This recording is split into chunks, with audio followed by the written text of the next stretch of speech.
Okay, so very good evening everyone. Um, पिछले 3-4 classes में sessions में हम लोगों ने कुछ मेथड्स के बारे में बात किया था। एक्सप्लोरेशन के ही मेथड्स थे जिसमें हम लोग जो भी can I request you all to turn on your camera.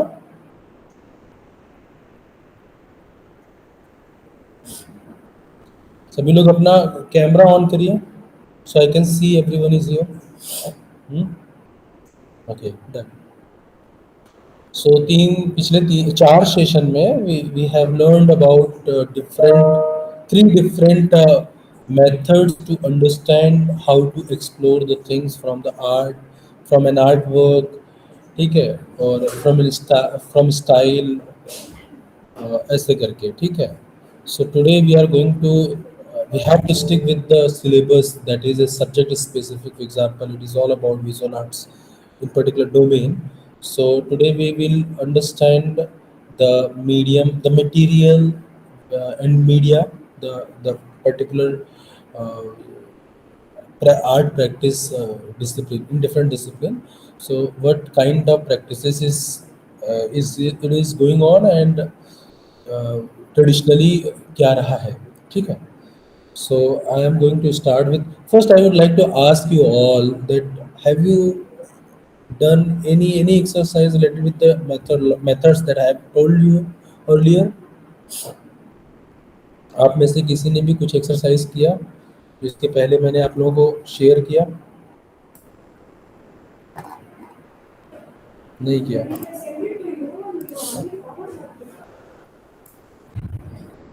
Okay, then I'm going to. Am I audible? जी सर। आप लोगों ने नहीं किया, आप लोग बोले क्यों?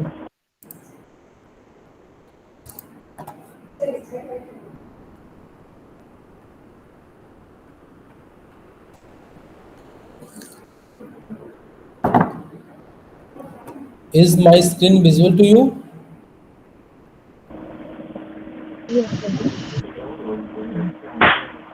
Yes sir.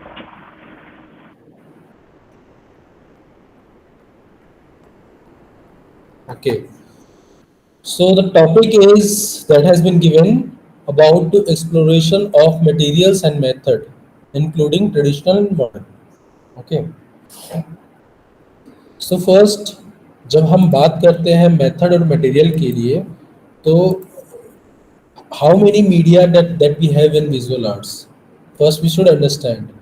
So these are the major 9 areas that we do practice in the particular domain of visual arts that I have mentioned in this slide, including drawing, painting, printmaking, sculpture, the tradition of craft, visual communication design, photography, film, video and digital art, और alternative media और processes, ठीक है। कुछ लोगों का ये ऐसा भी मानना है कि आर्किटेक्चर को भी विजुअल आर्ट का एक हिस्सा मानते हैं लोग, बट उसमें काफ़ी मतभेद है क्योंकि आर्किटेक्चर एक डिफरेंट वैसे ही डोमेन है। इसके रूट्स जरूर हमारे विजुअल आर्ट्स के रूट्स हैं और आर्किटेक्चर के जो रूट्स हैं वो जरूर सिमिलर है, तो उस बेसिस पे लोग ये बात कहते हैं। तो हम लोग वन बाय वन पहले ड्राइंग, फिर पेंटिंग, प्रिंट मेकिंग, स्कल्पचर, ऐसे ऐसे करके सभी मीडियम के बारे में हम लोग डिस्कस करने वाले हैं आज। सो हम लोग स्टार्ट करते हैं ड्राइंग के साथ। तो जब हम लोग ड्राइंग की बात करते हैं,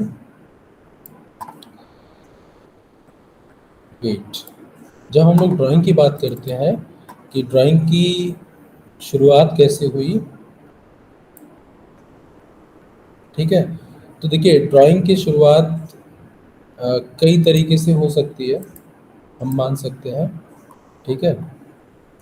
जो हमारे प्री हिस्टोरिक आर्ट थे जिसमें हम जो हमारे पूर्वज थे उन्होंने जो अलग अलग ब्रश, इंक, या फिर जो भी, इंक तो नहीं बोलूँगा मैं, जो भी मटेरियल उनके पास था जिसके साथ उन्होंने स्टार्ट किया था ड्राइंग, ठीक है, केव में जो था, तो पहले तो हम उसे ही मानते, लेकिन हम उसको अभी रहने देते हैं, उसको हम नहीं समझेंगे, ठीक है। वो अपने आप में एक अलग विषय है। तो टेक्निकली ड्राइंग का जो हम बात करते हैं कैसे स्टार्ट हुआ, देखिए मोस्टली जब हम ड्राइंग की बात करते हैं तो हमारे हाथ में पेंसिल आता है सबसे पहले, ठीक है, और हम पेंसिल से ही ड्राइंग का स्टार्ट करते हैं। लेकिन नॉर्मली पेंसिल, ग्रेफाइट, ये जो बहुत रिसेंट इनोवेशन रहा है, रिसेंट इन्वेंशन रहा है, उसके पहले हम लोग ड्राइंग का जो शुरुआत देखते हैं वो सिल्वर पॉइंट से देखते हैं, ठीक है। अब सिल्वर पॉइंट है क्या? सिल्वर पॉइंट एक सिल्वर वायर, मतलब या तो लेड होगा या तो टिन होगा या तो कॉपर होगा या सिल्वर होगा, ऐसा कुछ भी मेटल होता है जिसका एक सेट ऑफ वायर होता है, और उसको होल्ड करने के लिए कुछ यूजुअली वुड का कुछ होता है, जैसे हत्था हम बोलते हैं, ठीक है। हम लोगों ने बहुत सारे इंस्ट्रूमेंट देखा होगा अपने आसपास में, जैसे कि घास काटने वाला एक होता है ना इंस्ट्रूमेंट, तो उसमें लकड़ी का हत्था होता है और मेटल का एक कटर होता है जिससे वो घास की हम कटाई करते हैं। तो समझ लीजिए वो हत्था है लकड़ी का, उसमें एक मेटल का वायर होता है। उसके बाद क्या करते हैं वे लोग, पेपर पे, ये जो सिल्वर पॉइंट है ना, ये इटालियन जो रेनेसा था, वहाँ से ये उस दौरान इसको ज़्यादा प्रैक्टिस किया गया, ठीक है।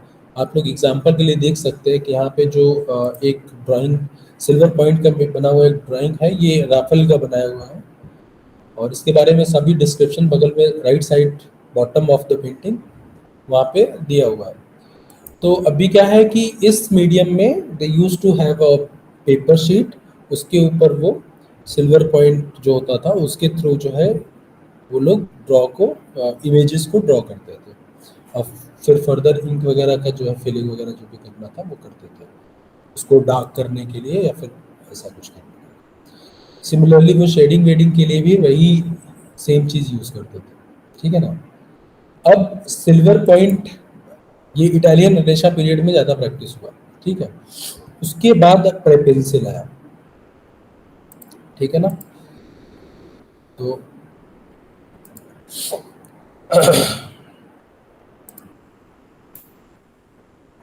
अच्छा, इसमें ड्राइंग के ना दो मीडिया है, एक तो आपका ड्राई मीडिया है और दूसरा वेट मीडिया है। तो अभी मैं ड्राई मीडिया की बात कर रहा हूँ। Silver point it comes in dry media. Now we are talking about, I am going to talk about pencil. Pencil भी ड्राई मीडिया है। देखिए जो पेंसिल का डिस्कवरी हुआ था, इन्वेंशन हुआ था, वो 1500 के बीच में हुआ था, है ना। तो और और जो आज के समय में हमारे पास पेंसिल्स हैं वो डिफरेंट ग्रेड्स के हैं, लाइक कि उस हार्डनेस के लेवल, हार्डनेस के कॉन्टेक्स्ट में, सॉफ्टनेस के कॉन्टेक्स्ट में। जैसे कि हमारे पास एक एच सीरीज होता है, एक बी सीरीज होता है। बी सीरीज जो ब्लैक ग्राफाइट पेंसिल होता है जो कि सॉफ्ट होता है और ज़्यादा डार्कर होता है, ठीक है, एच सीरीज के कंपेयर में बात करते हैं। और एक हमारे पास सेपरेट कैटेगरी होता है जो कि combination of H and B, जिसे हम कहते हैं एच बी। वो थोड़ा हार्ड होता है, डार्क भी होता है, और बी के तुलना में वो हार्ड ही होता है, और एच के तुलना में सॉफ्ट होता है ना। वो बीच की एक कैटेगरी। तो पेंसिल के लिए हमारे पास तीन डिफरेंट कैटेगरीज होते हैं। एक होता है एच सीरीज, दूसरा होता है बी सीरीज, और तीसरा है एच बी, ठीक है। तो जब हम पेंसिल की में ड्राइंग की बात करते हैं, अच्छा इसमें ग्रेड में आप लोगों को पता ही होगा कि हमारे पास एच से लेके 9H तक अवेलेबल है, 10 बी की कैटेगरी में हमारे पास 12B तक अवेलेबल है। तो यहाँ पे हमने एक आपको कलर और जो एग्जांपल दिया है आपको यहाँ पे पीपीटी में, वो कलर पेंसिल का एग्जांपल दिया है, क्योंकि हमारे पास ग्रेफाइट के अलावा वैक्स और पिगमेंट का जो मिक्सचर होता है उस तरीके से उस मिक्सचर से बना हुआ कलर पेंसिल भी अवेलेबल होता है, ठीक है ना। अब जो हमारे ड्राइंग की टेक्निक होती है, टेक्निक में ये देखिए, जो पेंसिल ड्राइंग की टेक्निक है ये ट्रेडिशनल टेक्निक है जिसको आज भी प्रैक्टिस किया जाता है। इसमें हम हैचिंग करते हैं, क्रॉस हैचिंग करते हैं, टेक्सचर्स करते हैं, ठीक है, और कलर वगैरह पिगमेंट वगैरह भी करते हैं, ठीक है ना। अब हैचिंग क्या होता है, नॉन ओवरलैपिंग पैरेलल लाइंस हम लोग ड्रॉ करते हैं। जो भी हमें लाइटनेस या डार्कनेस जैसा भी चीज़ें हमें शो करना होता है पर्टिकुलर आर्ट वर्क में, वो करते हैं। जब हम क्रॉस हैचिंग की बात करते हैं तो हम लोग क्या करते हैं, वो जो पैरेलल लाइन होता है उसको ओवरलैप करते हैं, और हमारा ऑब्जेक्टिव सेम होता है डार्कनेस और लाइटनेस दोनों को कम्युनिकेट करने के लिए। वहीं पे जो सरफेस की क्वालिटी होती है, जैसे कि पेपर हमारे पास डिफरेंट टाइप के होते हैं, हैंडमेड शीट हो सकता है, कार्टरेज शीट हो सकता है, तो उसकी अपनी एक सरफेस की क्वालिटी होती है। तो कई बार हम लोग क्या करते हैं कि पेंसिल के थ्रू सरफेस की क्वालिटी को यूज़ करते हुए हम लोग जो भी हमारा शेडिंग होता है वो हम काम करते हैं, काउंटरिंग करते हैं, शेडिंग करते हैं, और वो जो सरफेस का जो अपना एक क्वालिटी होता है उसके वजह से एक टेक्सचर दिख के आता है। ठीक है, तो ये हो गया आपका पेंसिल। ठीक है, जो कि ट्रेडिशनल मीडियम है जिसे आज भी हम प्रैक्टिस करते ही करते हैं। फिर आता है हमारे पास चारकोल। ठीक है,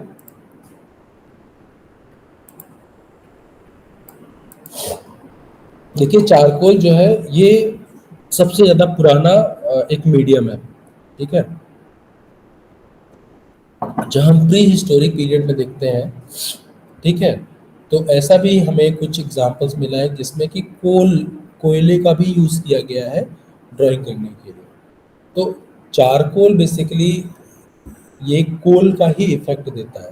अगर हम इसके एविडेंस की बात करें तो 3000 बीसी, 30,000 बीसी के पहले भी जो फ्रांस में केव्स है उधर कुछ इस तरीके के एविडेंस मिले हैं। ठीक है, तो जो पेंसिल और सिल्वर पॉइंट से पहले जो है चारकोल का प्रैक्टिस हम मान सकते हैं। ठीक है, और ये चारकोल भी एक ऐसा टेक्निक या मीडियम है जिसका यूज़ जो कि ट्रेडिशनल है, लेकिन इसका यूज़ हम आज भी करते हैं, मॉडर्न एज में भी इसका यूज़ है। ठीक है, तो अब हम ये जो जब हम चारकोल का यूज़ हम इसलिए करते हैं क्योंकि ये पेंसिल और ड्राई पॉइंट की तुलना में ईजिली स्मज करता है, मतलब ठीक है, डार्कनेस इसकी ज़्यादा होती है, सॉफ्टनेस होती है, और हम लोग जो सरफेस होता है उसको पर्टिकुलरली यूज़ होता है। जैसे हम लोग टेक्सचर को, जो हमारा पेपर शीट है उसका जो अपना एक क्वालिटी है, जो उसमें एक पेपर का जो अपना टेक्सचर है उस टेक्सचर को भी हाईलाइट हम चारकोल से प्रॉपरली करते ही हैं। ठीक है, बहुत सारे आर्टिस्ट हैं जो चारकोल पे बहुत अ, काम किए हैं, है ना। एक एग्जांपल आपके सामने यहाँ पे है। इसके बाद हमारे पास एक और ट्रेडिशनल ये मटेरियल अवेलेबल है जिसको हम चाक, पेस्टल या क्रेयॉन बोलते हैं। ठीक है, अच्छा, एक चीज़ और यहाँ पे मैं आप लोगों को बताना चाहूँगा कि जब हम चारकोल, पेंसिल ऐसा कोई भी चीज़ यूज़ करते हैं तो उस समय हम लोग इसको फिक्स करने के लिए कुछ फिक्सेटिव या फिर वैक्स वगैरह का यूज़ करते हैं to apply on the surface after making the drawing. ठीक है, तो जब हम चाक, पेस्टल और क्रेयॉन की बात करते हैं, ठीक है, तो देखिए ये जो आपका चाक होता है, एक पाउडर्ड कैल्शियम कार्बोनेट का मिक्स होता है गम अरेबिक के साथ। ठीक है, इसके थ्री है ना, और एक ये जो गम अरेबिक होता है एक बाइंडर का काम करता है। हम्म?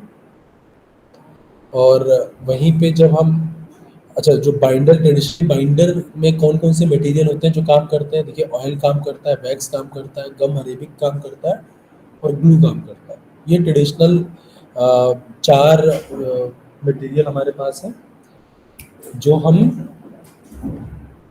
बाइंडर के तौर पे यूज़ करते हैं। ठीक है, तो चाक जो होता है वो mixture of gum arabic with calcium carbonate होता है, और जो पेस्टल्स होते हैं हमारे पास, पेस्टल्स पिगमेंट होते हैं जिनको हम गम अरेबिक, वैक्स, ऑयल इनके साथ जो है हम लोग करते हैं। और क्रेयॉन जो है वो पिगमेंट, जो क्रेयॉन पिगमेंट का मिक्सचर होता है वैक्स के साथ। तो ये तीन मटेरियल हमारे पास होते हैं जिसको हम यूज़ करते हैं अपने ड्राइंग के लिए। ये सब ड्राई मीडियम है। ठीक है, इसके बाद आता है इंक। अब देखिए इंक जो है ये वेट मीडियम है। ठीक है, इंक आपका वेट मीडियम है। अच्छा, और मोस्ट ऑफ आर्टिस्ट के लिए जो ड्राइंग है, ड्राइंग के लिए ये फेवरेट मीडियम माना जाता है इंक। ठीक है, और जो इंक होता है एज अ कंपोनेंट, अगर इसके मटेरियल की बात करूँ तो इसमें कार्बन बेस्ड होता है ये, और जिसमें थोड़ा बहुत गम और वाटर का जो है मिक्सचर होता है। ठीक है, गम इसलिए ऐड करते हैं ताकि ये फिक्सेटिव हो, जब भी हम कुछ करें तो वो पेपर के साथ, उसका वो पेपर के साथ वो फिक्स हो सके। ठीक है, तो इंक एक मीडियम है इसके लिए। और इसके बाद जो दूसरा हमारे पास मीडियम है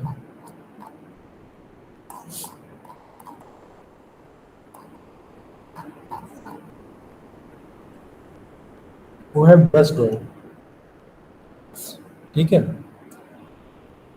तो ब्रश ड्राइंग के लिए हम लोग इंक या फिर कोई भी कलर हम लोग पिक करते हैं, जिसको अप्लाई हम लोग ब्रश के थ्रू करते हैं, और ये एक ड्राइंग ही होता है। ठीक है, और ब्रश का यूज़ हम लोग ड्राइंग के साथ साथ राइटिंग में भी लेते हैं। ठीक है, और एंशियंट टाइम में जो चाइनीज थे उन्होंने इसका प्रैक्टिस सबसे ज़्यादा किया। ठीक है,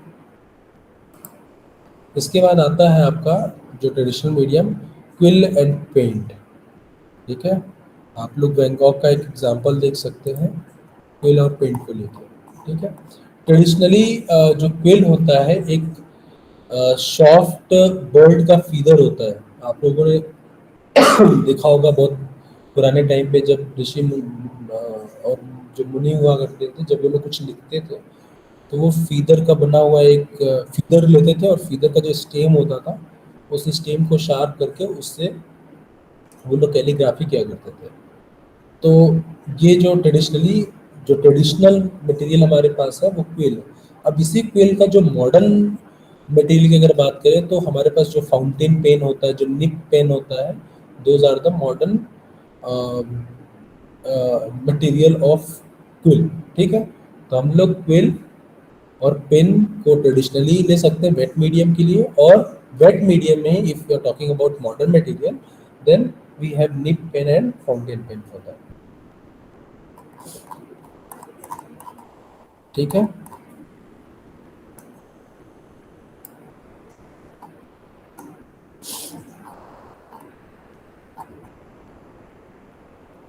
अब हम आते हैं next, contour drawing. Contour drawing एक ऐसा मीडियम होता है जब हम लोग लाइन ओनली हम लोग लाइन को ड्रॉ करते हैं, और लाइन को ड्रॉ करते हुए हम लोग, ये एक मीडिया है, हम लोग जो है जो भी हमारा ड्राइंग होता है उसको हम लोग कंप्लीट करते हैं। ठीक है, अब हम मॉडर्न मटेरियल की बात करें तो हम हमारे पास डिफरेंट टाइप के ब्रशेस आते हैं, जिन ब्रशेस का यूज़ करके हम लोग ड्राइंग बनाते हैं। जैसे एग्जांपल के लिए आप देख सकते हैं कि एक ब्रश का भी इमेज है और एक उस ब्रश से बना हुआ ड्राइंग का भी इमेज है। ये सारे आपके मॉडर्न मटेरियल है। ठीक है, और रोटरिंग पेन हमारा एक मॉडर्न मटेरियल है जिसका यूज़ हम ड्राइंग बनाने के लिए करते हैं। आप सभी लोग आप सभी लोग अवेयर ही होंगे इन सब मीडियम से, राइट? आप लोग मुझे सुन पा रहे हैं? जी सर। यस हाँ, सर। क्योंकि ये आपके सिलेबस का हिस्सा है इसलिए मुझे ये बताना है, और मैं इसको जल्दी बता रहा हूँ, बहुत डिटेल नहीं बताऊंगा। ठीक है, फिर आपके पास एक टूल आता है जिसको हम बोलते हैं इंडेटिंग टूल। ठीक है, जो इंडेटिंग टूल होता है ये बेसिकली क्या होता है कि आप देखिए इधर लेफ्ट साइड में टूल का इमेज है। ठीक है, इससे क्या होता है कि जो पेपर का सरफेस हो, जो पेपर हमारे पास जो भी पेपर होता है उसका जो सरफेस होता है उस पे हम हमारा जो भी डिज़ाइन होता है, कैलीग्राफी है या फिर ड्राइंग है, उसको हम ड्रॉ कर देते हैं। ठीक है, उससे क्या होता है कि वो पेपर वहाँ से एनग्रेव टाइप का हो जाता है। एनग्रेविंग नहीं है लेकिन एनग्रेव जैसे गहराई एक आ जाती है। उसके बाद ऊपर से हम लोग पेंसिल से डिफरेंट शेडिंग दे देते हैं, उससे क्या होता है कि वो इफेक्ट आ जाता है। आप लोग राइट साइड में इमेज में देख सकते हैं। उसके बाद डिजिटल ड्राइंग आपका मॉडर्न मटेरियल कहलाएगा ड्राइंग के लिए। ठीक है, अब डिजिटल ड्राइंग को आप लोग जब कोई भी ग्राफिक डिज़ाइन सॉफ्टवेयर यूज़ करके और पेंसिल पेपर इस तरीके की जो भी फिजिकल मटेरियल होता है उसकी जगह आप जो है जो भी आपके पास हार्डवेयर होता है उस हार्डवेयर का जो इंटरफेस होता है उसका यूज़ करके जब कुछ आप लोग क्रिएट करते हैं तो वो डिजिटल ड्राइंग होता है। अब डिजिटल ड्राइंग के लिए जो मटेरियल्स हैं, सबसे पहले आपको एक computer, tablet, smartphone with stylus, ये इसमें से कुछ एक चाहिए होता है. Then you have, there are so many softwares and application. I have mention only one. Adobe Illustrator is software, and Adobe Autodesk Sketchbook, this is application.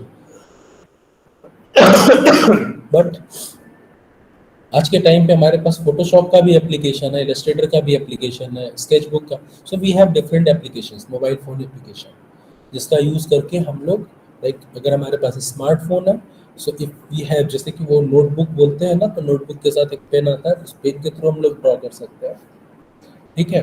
Otherwise हम लोग पेन, टैबलेट, आईपैड, इन सब चीज़ों का यूज़ करके drawing करते हैं. तो ये आपका मॉडर्न मीडियम हो गया और मटेरियल हो गया डिजिटल ड्राइंग. ठीक है, ड्राइंग के लिए नॉर्मल. सो अब हम लोग बात करेंगे पेंटिंग की. ठीक है. तो जब हम ट्रेडिशनल पेंटिंग की बात करते हैं, तो ट्रेडिशनल पेंटिंग की स्टार्टिंग जो है, देखिए, म्यूरल से हुई. ठीक है ना. म्यूरल, जो हमें वॉल, केव के अंदर जो हमें म्यूरल्स मिले हैं, वहाँ से स्टार्ट हुई. ठीक है. और उसके बाद हम लोग फ्रेस्को का एग्जाम्पल ले सकते हैं. ठीक है. फ्रेस्को एक पेंटिंग का टेक्निक है, जिसमें पेंट, जो आर्टिस्ट होता है, वो प्लास्टर्स को अप्लाई करता है, डिफरेंट लेयर्स का, और एक पेंटिंग को क्रिएट करता है. जो प्लास्टर्स होता है वो that have that some pigment as per the requirement. ठीक है.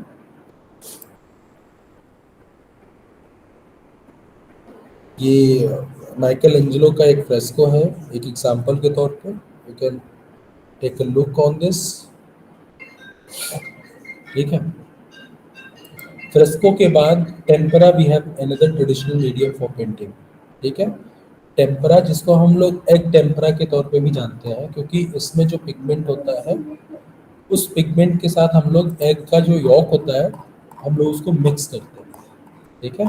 Then we start to doing the painting, making the art work. ठीक है. और इसकी एक क्वालिटी होती है कि लॉन्ग लास्टिक होता है.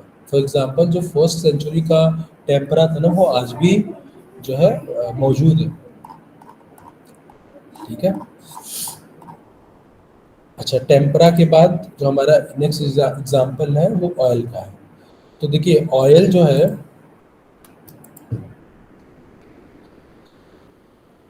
टेम्परा फ्रेस्को के कंपैरिजन में रिसेंट इनोवेशन है. ठीक है. ये लगभग है ना. और चूंकि ऑयल, अच्छा, इसकी जो फ्लैमिश पेंटर जैन वैक आइक, यहाँ पे जिनका पेंटिंग आपको दिख रहा है. ठीक है. ऑयल पेंटिंग में सबसे ज़्यादा प्रैक्टिस करने का श्रेय इन्हीं को ही दिया जाता है. ठीक है. हालांकि इन्होंने इसे इन्वेंट नहीं किया था. ठीक है. फिर भी हम इनको श्रेय इसका देते हैं, क्योंकि उसको प्रचलन में लाने का काम इन्होंने ही किया था. अच्छा, अब हम ऑयल पेंटिंग के क्वालिटी की बात करें, तो देखिए, ये फ्लेक्सिबल होता है, और और जो क्लॉथ होता है, जैसे कैनवास वगैरह होता है, उस पे उसको उस पे कुछ भी अप्लाई करने के लिए बहुत सपोर्टिव होता है. ठीक है. In comparison with other material that we have, except water colour and ये एक्रेलिक, ये ज़्यादा सुटेबल है. इसलिए पेंटर को ये बहुत पसंद है. इसके साथ साथ ही ऑयल में हम लोग ट्रांसपेरेंसी, तो जो कलर लेयर्स होता है, ठीक है, उसको यूज़ करने के लिए भी हमारे लिए सहूलियत होती है. तो हम लोग, जो आर्टिस्ट हैं, उन्होंने ये ऑयल पेंट का यूज़ किया. अच्छा, ऑयल पेंट के बाद now we have an example of ink painting. ठीक है ना. तो जो इंक पेंटिंग है, जो आपका इंक ड्राइंग है, ठीक है, उससे थोड़ा डिफरेंट है. क्योंकि अ, देखिए, जब हम इंक को अप्लाई करते हैं किसी सरफेस पे, तो हमें डिफरेंट टाइप का सरफेस चाहिए होता है, क्योंकि इंक की अपनी क्वालिटी होती है. वो कहाँ पे कैसे जो सरफेस होता है, वो इंक को किस तरीके से एब्जॉर्ब करेगा, उसके कॉन्टेक्स्ट में. ठीक है. तो अब लेकिन जब हम लोग पेंटिंग के टाइम पे, अच्छा, पेंटिंग के लिए हम लोगों के पास डिफरेंट सरफेसेस अवेलेबल है. ठीक है. और इंक पेंटिंग, चूंकि हमारा ड्राइंग नहीं है, we want to make it long lasting, so we have to introduce some some binder in the ink that we are using for ink painting, ठीक है। तो यूजुअली गम अरेबिक को हम लोग इस्तेमाल करते हैं इसके लिए। और आप लोग यहाँ पे जापानीज आर्टिस्ट सुजुकी का एग्जांपल दे सकते हैं, ठीक है ना। इसके बाद आपका जो नेक्स्ट मटेरियल आता है, मीडियम आता है पेंटिंग का, ट्रेडिशनल पेंटिंग का, वो वाटर कलर एंड वॉश है।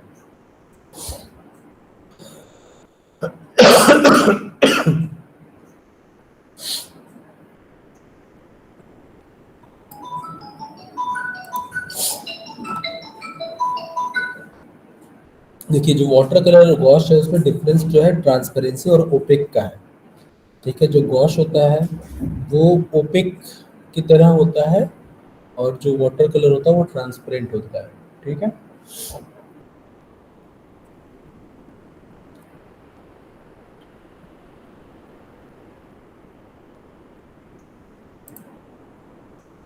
उसके बाद एक्रेलिक एक मीडियम है हमारे पास, ये भी ट्रेडिशनली कहलाएगा, जिसका मॉडर्न टाइम प्रैक्टिस भी किया, मॉडर्न टाइम में भी कंटेम्प्रेरी प्रैक्टिस में भी ये एक मटेरियल के तौर पे यूज होता है। इसके बाद हमारे पास मिक्स मीडिया है। मिक्स मीडिया को हम लोग मॉडर्न मटेरियल और आर्ट टेक्निक और मीडिया के तौर पे यूज़ कर सकते हैं, क्योंकि यहाँ पे हमारे पास पूरा फ्रीडम होता है कि हम लोग कौन से मटेरियल का कॉम्बिनेशन बना के आर्ट वर्क को हम लोग क्रिएट कर रहे हैं, ठीक है। We can use different, like first we can like कि हम लोग ऑयल यूज़ कर सकते हैं, ऑयल के साथ हम लोग कुछ कुछ चीज़ें ऐड कर सकते हैं। एक्रेलिक के साथ we can use Staedtler to make some effects, ठीक है। इंक का भी हम लोग अप्लाई कर देते हैं। कई बार हम लोग कुछ मटेरियल, फिजिकल मटेरियल भी इंट्रोड्यूस कर सकते हैं, जैसे कि मेटल के साथ एक्रेलिक का एक कॉम्बिनेशन कर दिया कैनवस पे, है ना। तो इस तरीके के जितने भी हम लोग एक्सपेरिमेंट करते हैं with new found object, that come under mix media. तो मिक्स मीडिया ये मॉडर्न टेक्निक हो गया आर्ट का। इसके बाद म्यूरल आर्ट है। देखिए वो जो म्यूरल पेंटिंग, जो केव पेंटिंग है, उससे आज का म्यूरल आर्ट डिफरेंट डिफरेंट कैसे है। जो आज के समय में हम लोग म्यूरल आर्ट करते हैं, ये बेसिकली हम लोग मैक्सिकन जो म्यूरलिस्ट हैं उनका एग्जांपल लेते हैं, जब उन्होंने म्यूरल वॉल्स का यूज पेंटिंग के थ्रू जो सोशल मैसेजेस थे, सोशल जस्टिस थे, सोशल कंसर्न थे, उनको पोर्ट्रे करके स्टार्ट किया टू टॉक अबाउट, ठीक है। यही काम पिकासो ने भी किया था, ठीक है। तो जो मॉडर्न आर्ट में जब हम म्यूरल आर्ट को कंसीडर करते हैं तो हम लोग देखते हैं किस तरीके से जब हम लोग सिटी में जाते हैं, वहाँ पे प्लेसनेस का जो हम लोग कंस्ट्रक्शन कर रहे हैं, क्रिएशन कर रहे हैं to make more aesthetic appealing, तो that will come under mural art, ठीक है। ट्रेडिशनली जो म्यूरल हम लोग करते थे, जो पहले के टाइम पे करते थे, so for to make a mural we try to find some covered space ना, जैसे केव के अंदर, सो वहाँ पे धूप, पानी, इन सब चीज़ों का, मॉइस्चर वगैरह का ज़्यादा हमें टेंशन ना हो, ठीक है। लेकिन जो मॉडर्न आर्ट का म्यूरल है, here we don't believe in its durability, ठीक है। Here we only believe to convey the messages. Next है स्प्रे पेंटिंग। देखिए बहुत सारा ग्रेफिटी का जो है, वॉल पे ग्रेफिटी वगैरह का यूज़ बहुत ज़्यादा आज के समय में होता है। It come under modern painting style, technique and material, क्योंकि मटेरियल के तौर पे we have some spray paint, ठीक है। उसके साथ हम लोग करते हैं, और उसमें जो कलर होता है उसमें भी वो नियॉन टाइप के भी कलर्स होते हैं, ठीक है। वो बहुत ब्राइट कलर होता है, और किसी भी तरीके का सरफेस हमें मिलता है वो सरफेस हम कर देते हैं, वॉल सरफेस। उसके बाद डिजिटल पेंटिंग एक एग्जांपल है। जैसे कि डिजिटल ड्राइंग में जो जो टूल्स और मटेरियल, हार्डवेयर या फिर गैजेट्स भी रिक्वायर्ड, सेम भी रिक्वायर्ड फॉर दिस ऑल्सो, ठीक है। दोनों में डिफरेंस क्या है कि जब हम डिजिटल ड्राइंग करते थे, दैट टाइम भी हम लोग ज़्यादातर हमारी जो डिपेंडेंसी होती है वो लाइन, शेडिंग, इन सब चीज़ों पे होती है। जब हम पेंटिंग की बात करते हैं तो जो हमारे पास ट्रेडिशनल टेक्निक होता है, वाटर कलर, ऑयल का, पेस्टो वगैरह, एक्रेलिक वगैरह, तो वैसा कुछ इफेक्ट हम लोग जो ग्राफिक डिज़ाइन के टूल्स होते हैं उनका यूज़ करके लाने की कोशिश करते हैं, ठीक है।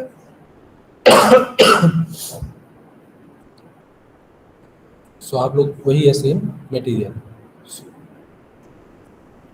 सो आज हमने ड्राइंग और पेंटिंग में ही डिस्कस किया है मटेरियल एक्सप्लोरेशन का।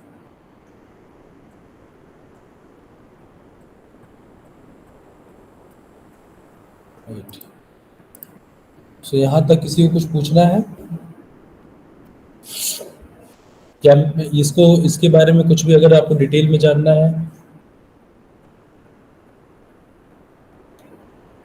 सर सिद्धिदात्री। सर ये पीपीटी शेयर कर दीजिएगा क्योंकि मुझे ब्लर दिखाई दे रहा है सर। अच्छा, आपका नेटवर्क थोड़ा वीक होगा। ठीक है, आई विल शेयर। ठीक है। So now we should talk about methods. ठीक है। So I plan to introduce you all about visual inquiry. देखिए, ये वाला जो पोर्शन हमने किया, it is related with your module. ठीक है, जो आपका कोर्स मॉड्यूल है, प्री पीएचडी कोर्स मॉड्यूल, इससे रिलेटेड है, क्योंकि this is subject specific. Now I am talking about the methods that can be that have some direct connection with visual arts. ठीक है ना? तो विजुअल इंक्वायरी एक method है, ठीक है, जिसके बारे में हम आज आपसे चर्चा करेंगे।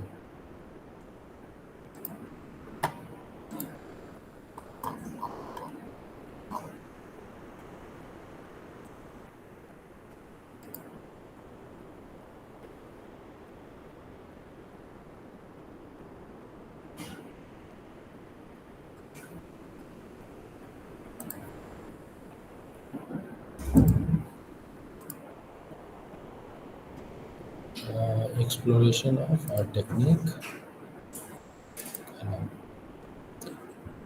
आपको विजिबल है PPT? Yes sir.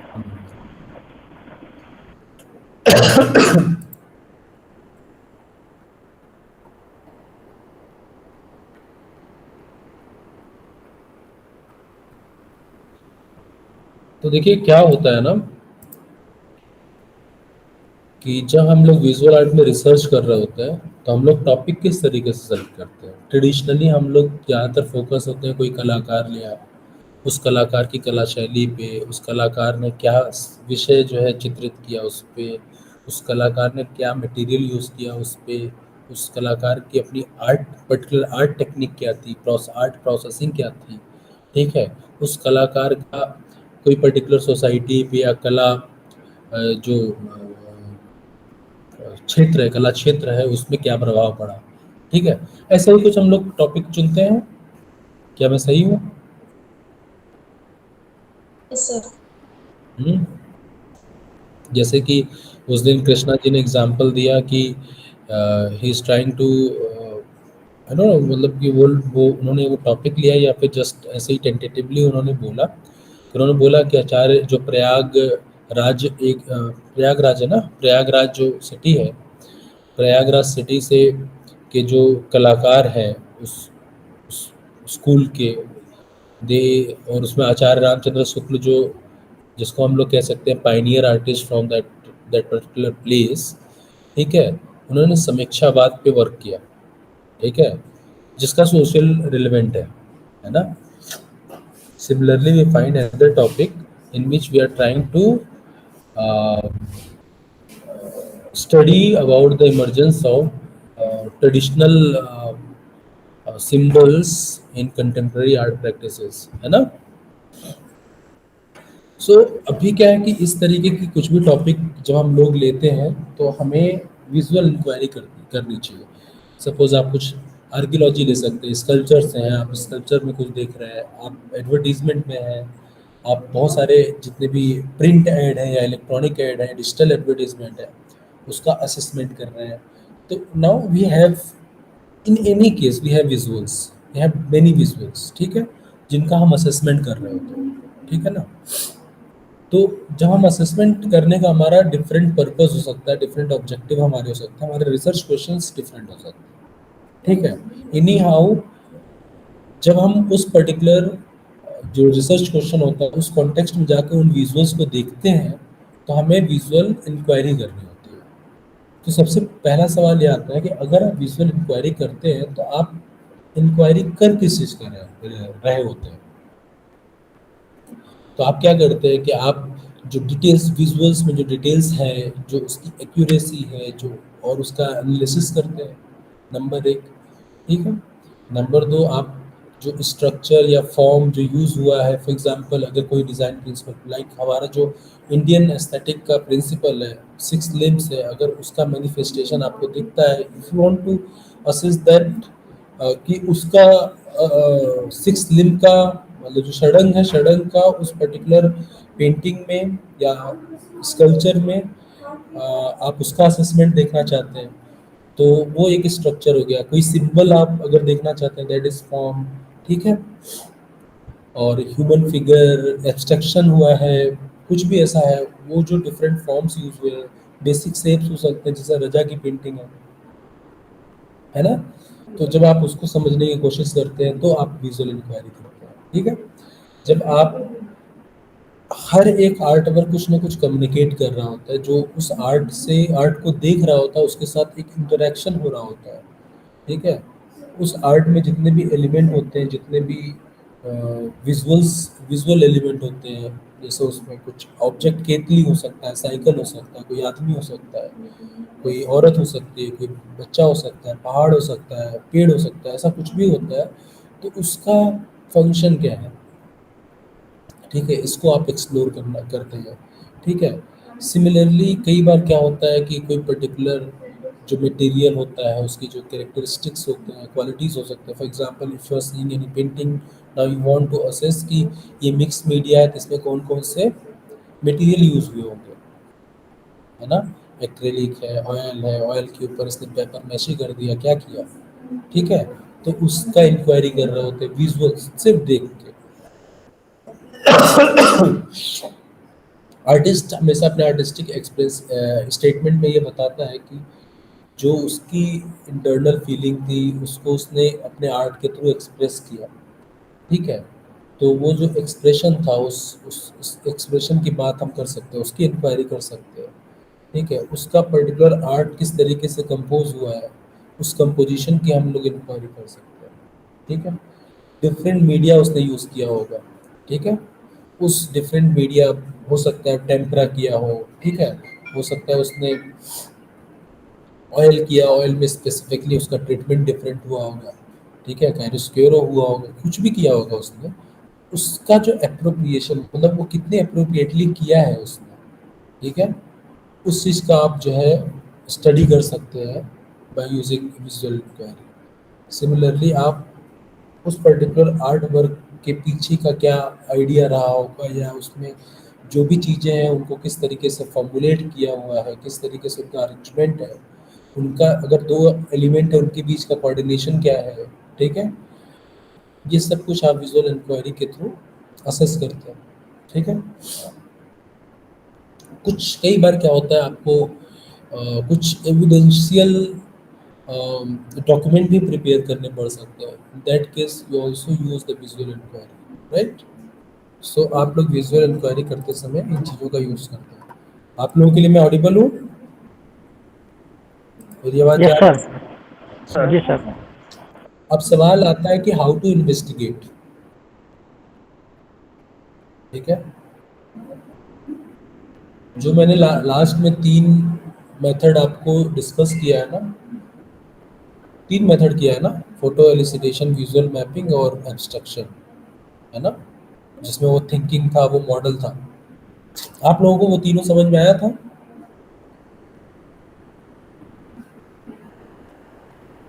You yes can sir, answer. But दिख नहीं रहा था, मुझे सुनाई दे रहा था। आपको अभी दिख नहीं रहा है। दिख रहा था सर, ऐसा ब्लर दिख रहा था, सुनाई दे रहा अच्छा, सुनाई दे रहा है कि नहीं प्रॉपरली। था, सुनाई दे रहा है। ठीक है। तो आई वाज आस्किंग कि जो हमने तीन मेथड डिस्कस किया था पिछले चार क्लासेस में, चार सेशंस में,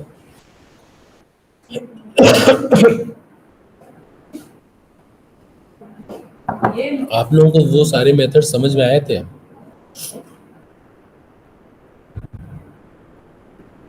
क्योंकि देखिए क्या होता है ना कि हमारे पास जब जब हम आर्ट वर्क को असेस कर रहे होते हैं, उसका एनालिसिस कर रहे होते हैं, उसकी स्टडी कर रहे होते हैं, इन्हीं हाउ जो एक कहते हैं ना basic pattern, basic pattern same होता है, बस क्या होता है कि अलग अलग स्टेजेस को या स्टेजेस को थोड़ा सा डिस्टॉर्ट कर देने से या फिर रीअरेंज कर सकने से या रिकॉम्बिनेशन से हमारा रिजल्ट डिफरेंट आता है। जैसे कि नॉर्मली हम लोग किसी का इंटरव्यू ले रहे हैं तो वो कुछ बोलेंगे, अगर हम वहीं पे विजुअल एलिसिटेशन कर रहे हैं, उनको एक पिक्चर दिखा रहे हैं, आर्ट वर्क का पिक्चर दिखाने के बाद उस पिक्चर को देखते हुए हम लोग सोच रहे हैं कि if they have this any connection with that particular art work, so in that time जैसे वो डिफाइन करेंगे then you will get different answer, है ना। सो आपके तरीके अलग होंगे तो रिजल्ट अलग आएगा, डेटा डिफरेंट आएगा, डेटा डिफरेंट होगा तो रिजल्ट अलग होगा, तो आपका जो फाइनल रिसर्च स्टेटमेंट होगा वो भी डिफरेंट होगा, है ना। तो देखिए ये जो विजुअल इंक्वायरी का प्रोसेस है, 6 स्टेज प्रोसेस है that has been written in this slide. You can see we are first generating the data, then we will organize, describe and communicate the idea, ठीक है। उसके बाद विल एक्सप्लेन या फिर understand the phenomena या फिर situation, ठीक है। उसके बाद हम लोग प्रपोज और परसुएट करेंगे, देन इवेलुएट करेंगे, एनालिसिस करेंगे और इंटरप्रेट करेंगे। लास्ट में हम लोग रिजॉल्व करेंगे और हम लोग जो हमारी रिसर्च फाइंडिंग है उसको डिस्कस करेंगे, ठीक है ना। ये एक इसका एक हायरार्की है, एक स्टेप बाय स्टेप जो है।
सर आवाज नहीं आ रही है।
ठीक है, Now you are, am I audible?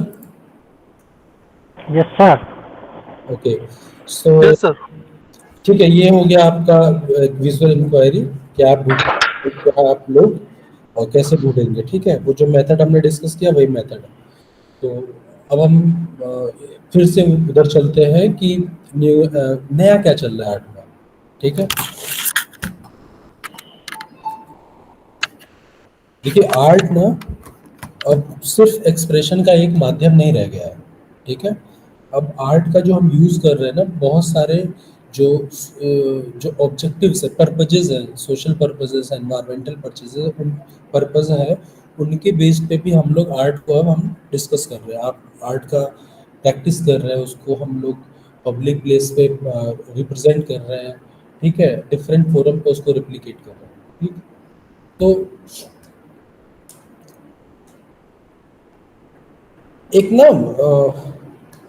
जब हम एनवायरनमेंट के कॉन्टेक्स्ट में देखिए, तीन डिफरेंट चीज़ें हैं हमारे पास। एक है हमारे पास एनवायरनमेंट से रिलेटेड समस्याएं, जब हम ये बात करते हैं कंसर्न, जब हम लोग कंसर्न को specifically concern based art practice जब हम कर रहे हैं, तो किस तरीके से उसमें मटेरियल नए नए इंट्रोड्यूस हो रहे हैं। ठीक है, किस तरीके से हम लोग टेक्निक को बदल दे रहे हैं। ठीक है, तो उस पर हम बात करेंगे। ठीक है, तो जो हमारे विषय है, जो सब्जेक्ट जो हम डिपिक्ट कर रहे हैं, वो सब्जेक्ट, जो हमारे पास मटेरियल है, मटेरियल जो टेक्निक है, इन तीनों ही कॉन्टेक्स्ट में। ठीक है, ये दो चीज़ों से ज़्यादातर जुड़ी हुई है, पहला सोशल और दूसरा एनवायरमेंटल। ठीक है, और ये दोनों चीज़ों को, जो इकोनॉमिकल एस्पेक्ट है ना, आर्थिक स्थिति जो है कलाकार की या लोगों की, ठीक है ना, वो इन दोनों को या तो खराब करती है, या तो इसको हेल्प करती है प्रॉपर कम्युनिकेशन के लिए आर्ट प्रैक्टिस में, या तो फिर इसको हेल्प नहीं करती, खराब कर देती है। मतलब उसका जो इम्पैक्ट होता है वो रिवर्स हो जाता है, निगेटिव इम्पैक्ट पड़ जाता है। ठीक है, तो ऐसे ही क्या हुआ ना कि 60s के दौरान फर्स्ट टाइम लोगों को ये पता चला कि ग्लोबल वार्मिंग नाम की कोई चीज़ है। ठीक है, तो उसके बाद हर डोमेन में जो भी डिफरेंट प्रैक्टिशनर थे, सब लोग जो है, सर आप शेयर कर रहे हैं क्या स्लाइड? नहीं नहीं नहीं शेयर किया। ठीक है, मैं डिस्कस कर रहा हूँ। ठीक है, तो उसके बाद जितने भी प्रैक्टिस है, सब लोग एनवायरमेंट से रिलेटेड प्रैक्टिस करना स्टार्ट कर दिए। आर्टिस्ट लोग जो थे, स्कल्प्टर, म्यूरलिस्ट, जितने भी art, visual art, performing art से रिलेटेड जितने भी लोग थे, ये लोग भी सेम प्रैक्टिस करना स्टार्ट कर दिए। ठीक है ना, अब ये प्रैक्टिस, अब चूंकि जो डेवलप्ड कंट्री थी वहाँ पे लोग ज़्यादा सेंसिटिव थे, वो सेंसिबल ज़्यादा थे, इन्फॉर्म ज़्यादा थे, वेल एजुकेटेड थे, तो उन लोगों ने उस चीज़ का एडॉप्शन पहले किया। अब जो इंडिया जैसी कंट्री थी, जिसको रिसेंटली इंडिपेंडेंस मिला था, तो उस टाइम उनका जो मेन फोकस था वो सिर्फ इस चीज़ से था कि any how they can manage their own, मतलब एक्सपेंसेस फॉर, मतलब कहते हैं ना कि minimum income to survive their life. ठीक है ना, लेकिन धीरे धीरे जैसे जैसे इकोनॉमिकली स्ट्रांग हुए, तो इंडिया में भी इस तरीके की प्रैक्टिसेस शुरू हो गई। लेकिन जो शुरू हुई प्रैक्टिसेस वो ज़्यादातर जो वेस्टर्न या डेवलप्ड कंट्री थी, जैसे कि जापान हुआ, अमेरिका हुआ, यूरोपियन कुछ कंट्रीज हुए, तो उन लोगों का इमिटेशन किया, और उस इमिटेशन की वजह से हर चीज़ जहाँ पे हम लोग ग्रीन वर्ड का यूज़ करते हैं, उसका इंट्रोडक्शन हुआ, उसका इमर्जेंस आया। ठीक है, तो अब लेकिन वो क्या था कि ऑब्जेक्टिव जो है ना वो थोड़ा बिखरा हुआ था, साथ के साथ वो एक्सपेंसिव भी होता गया। ठीक है, तो लोगों ने उसका प्रैक्टिस भी कम किया। इसके बाद 30 साल के बाद, इस चीज़ के जाने के 30 साल बाद, सस्टेनेबिलिटी नाम का एक वर्ड सोसाइटी में इंट्रोड्यूस हुआ, जिसमें ये बोला गया कि इकोनॉमिकली भी कोई दबाव ना पड़े, सोशल और एनवायरमेंटल चीज़ों को भी लोग प्रैक्टिस कर सकें, तब जाके सस्टेनेबल प्रैक्टिस करके एक चीज़ आया, एक कॉन्सेप्ट या नोशन हम कह सकते हैं, जिसका इमरजेंस हुआ। तो सस्टेनेबल आर्ट प्रैक्टिस, आर्ट के कॉन्टेक्स्ट में हम बोलते हैं सस्टेनेबल आर्ट प्रैक्टिस, जो कि कई बार जो उसका सस्टेनेबिलिटी का अपना खुद का जो डेफिनेशन है, कई बार अलग अलग क्षेत्रों में उसको रीडिफाइन किया गया। ठीक है, तो धीरे धीरे जाके अब कुछ पिछले एक डिकेड या मतलब 10 साल या 15 साल से थोड़ा सा क्लियर हुआ। ठीक है, तो उस डेफिनेशन में ये बोला गया कि when we do any practice based on to considering 3 different pillars of the society. ठीक है, एक तो हमारा पर्यावरण, दूसरा समाज, तीसरा अर्थ मतलब आर्थिक इकोनॉमिक मतलब फाइनेंशियल कंडीशन। ठीक है। अच्छा, आर्ट में इसका किस तरीके से, देखिए हम लोग कलर्स का यूज करते हैं। जैसे क्राफ्ट का मैं एक एग्जांपल लूँ, क्राफ्ट में बहुत सारे प्रोडक्ट ट्रेडिशनल प्रोडक्ट्स हैं, हमारे मेथड ट्रेडिशनल है जिसका हम लोग यूज करते हैं। ठीक है, और उसको यूज करके हम लोग प्रोड्यूस करते हैं, उसको हम लोग सेल के लिए भेजते हैं। मे बी हम लोग इंपोर्ट कर रहे एक्सपोर्ट कर रहे हो या फिर अपने कंट्री में ही डिफरेंट स्टेट में या कहीं पे भी कैसे भी करके सेल कर रहे हो। ठीक है, तो अब आर्ट में जो मटेरियल है हम यूज करते हैं, हमारे इंडिया में जितने भी ट्रेडिशनल क्राफ्ट प्रैक्टिसेस है, ज़्यादातर जो क्राफ्ट प्रैक्टिसेस है वो नेचुरल रिसोर्स मटेरियल से बने हुए जो कि ऑलरेडी बायोडिग्रेडेबल होता है। तो ये जो बायोडिग्रेडेबल वर्ड मैं आपको बोल रहा हूँ ना, ये इस चीज़ का क्राफ्ट में बहुत यूज होता है। ठीक है, और जब हम पेंटिंग की बात करते हैं तो पेंटिंग में यही जो है जो हम मटेरियल यूज कर रहे होते हैं सरफेस के लिए, इंक के लिए, उसमें आ जाता है। जैसे कि आप लोगों ने सुना होगा पहले सेबल सेबल हेयर्स के जो ब्रशेस थे वो बहुत अवेलेबल थे, लेकिन वो बाद में मिलना बंद हो गया। ठीक है, क्योंकि हमारे पास जो जो एनिमल राइट्स था वो आ गया। ठीक है, तो हम लोग किसी भी एनिमल को हार्म नहीं कर सकते। Now we have synthetic hair brushes. ठीक है, तो ऐसे ही मटेरियल में बहुत इवोल्यूशन हुआ सस्टेनेबिलिटी की वजह से। ठीक है, और इकोनॉमिकली भी उसको थोड़ा सा कॉस्ट इफेक्टिव भी बनाया गया ताकि ज़्यादातर लोग जो है आर्ट को प्रैक्टिस कर सके, क्योंकि आर्ट एक ऐसा विजुअल आर्ट एक ऐसा डोमेन है जो एक्सपेंसिव डोमेन है प्रैक्टिस के मामले में। ठीक है ना, तो जब मैं क्राफ्ट का एग्जांपल लेता हूँ, ठीक है, तो क्या है कि जैसे कि लिकर वेयर है, लिकर वेयर से जो लट्टू वगैरह होता है ना, जिसमें वुड का हमने कुछ भी क्रिएट किया, वुड के बाद जो पेंट हम करते हैं जो एक तरीके से उसको लकर ही बोलते हैं, वो मटेरियल को लकर बोलते हैं, तो उस पे केमिकल कंपाउंड ज़्यादा है। ठीक है ना, जो ट्रेडिशनली देखिए पहले ट्रेडिशनली हम लोग वेजिटेबल और जो फ्लावर जो प्लांट्स हैं, फ्लावर प्लांट है या फ्लावर के लीफ वो पेटल्स होते हैं, उनका यूज़ करके हम लोग कलर बनाते थे। लेकिन धीरे धीरे उसको और ज़्यादा स्टडी या फिर लॉन्ग लास्टिंग करने के चक्कर में हम लोगों ने केमिकल को भी इंट्रोड्यूस किया। ठीक है, और उस तरीके की लेकर्स या फिर इंक्स का हम लोग यूज़ करने लगे अपने पेंटिंग में भी, उसमें भी। जैसे अगर आप टेम्परा का एग्जांपल लें, ठीक है, तो टेम्परा में क्या करते हैं हम लोग, एग यॉक को यूज़ करते हैं उसको लॉन्ग लास्टिंग बनाने के लिए। ठीक है, एग यॉक जो है दैट इज वो एक ऐसा मटेरियल नहीं है जिसमें बहुत सारा केमिकल है कि वो नुकसान दे। ठीक है ना, लेकिन अभी लॉन्ग लास्टिंग के लिए अब जो हमारे पास आज के समय में एक्रेलिक कलर्स हैं, जो आज हमारे पास जो इंक है उसमें देखिए इंक पूरा कार्बन बेस्ड कलर होता है। ठीक है, तो ऐसे में क्या होता है कि जब आप लगातार एक केमिकल के साथ आर्ट प्रैक्टिस कर रहे होते हो, उससे आपका इंडिविजुअल स्वास्थ्य भी खराब होता है। ठीक है, और कहीं ना कहीं जब आपका आर्ट वर्क जब उसको एक उस एज के बाद जब रिसाइकल होगा तो different type of carbon emission होता ही है। ठीक है ना, तो जो क्राफ्ट का मैं एग्जांपल ले रहा था जिसमें लेकर वेयर की जो बात कर रहा था, जिसमें ये था कि वो केमिकल बेस्ड लेकर था। ठीक है, am I ऑडिबल?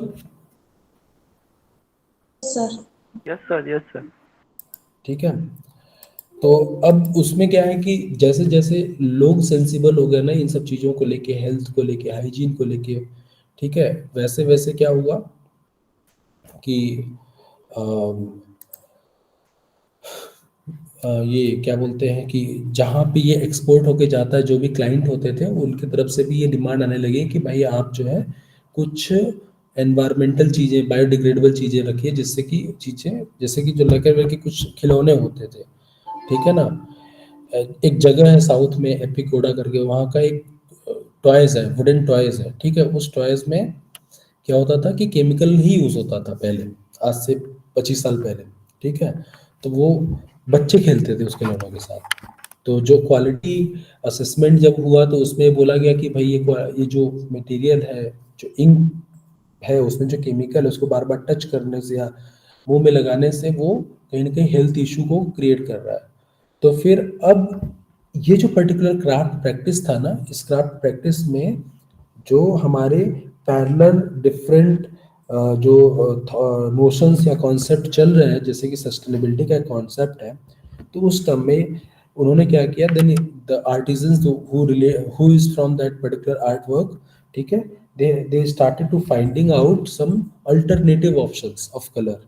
तो उन्होंने क्या किया, वही जो हमारा ट्रेडिशनल था ना पहले, जिसमें हम लोग जो फ्लावर है उसके पेटल से, कुछ रूट्स से, कुछ वेजिटेबल्स थे, उनके थ्रू जब वो लोग कलर्स को बनाते थे, तो उस चीज़ से उन्होंने कलर को प्रिपेयर करना स्टार्ट किया और उसको वैक्स वगैरह के साथ मिक्स करके, हीट करके, then they started doing glazing over the surface of that particular toys.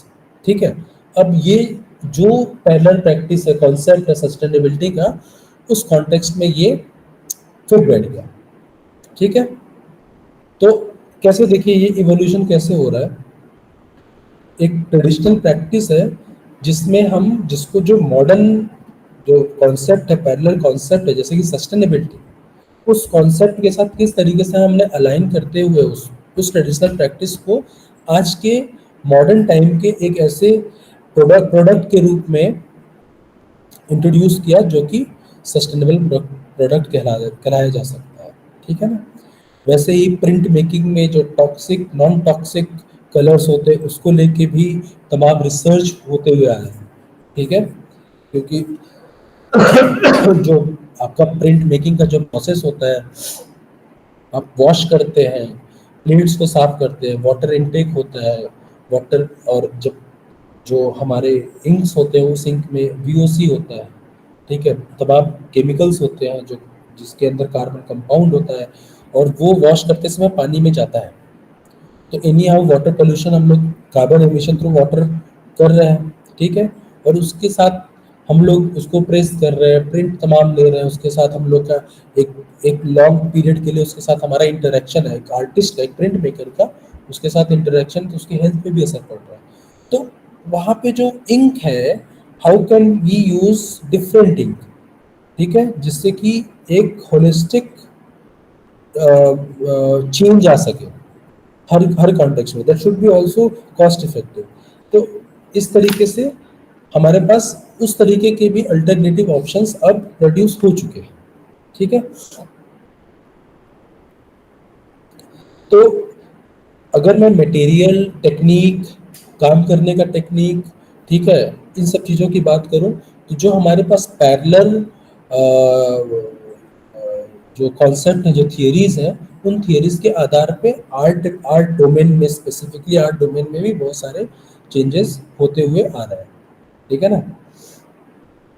इसके अलावा अगर मैं एक एग्जांपल दूं सब्जेक्ट डिपिक्शन का, तो मैंने मैंने आप लोगों को एक बार पहले ब्रीफ किया था किस तरीके से ये लोगों के ऊपर साइकोलॉजिकली इम्पैक्ट डालता है। ठीक है। और डालता ही है। आखिर जो अ, ये पब्लिक प्लेसेस होते हैं, वहाँ पे बड़े बड़े इंस्टॉलेशन जो हम लोग इंस्टॉल करते हैं, ये सिर्फ एस्थेटिकल प्लीजिंग के लिए ही होता नहीं है। ठीक है। हम लोग जो आर्टिस्ट होता है या फिर जो भी रिलेटेड लोग होते हैं गवर्नेंस से, उनका अपना पर्पस होता है, एक स्पेसिफिक पर्पस होता है, टू कम्युनिकेट द पीपल। ठीक है। ठीक है। तो हो सकता है कि वो पर्पस लोगों को प्लीज करने के अलावा कोई सोशल मैसेज, किसी भी तरीके के बदलाव के लिए देना चाहते हो। ठीक है ना। तो इस तरीके से सब्जेक्ट्स भी टाइम टू टाइम चेंज हो रहा है डिपिक्शन को लेकर। ठीक है ना।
Hello everyone.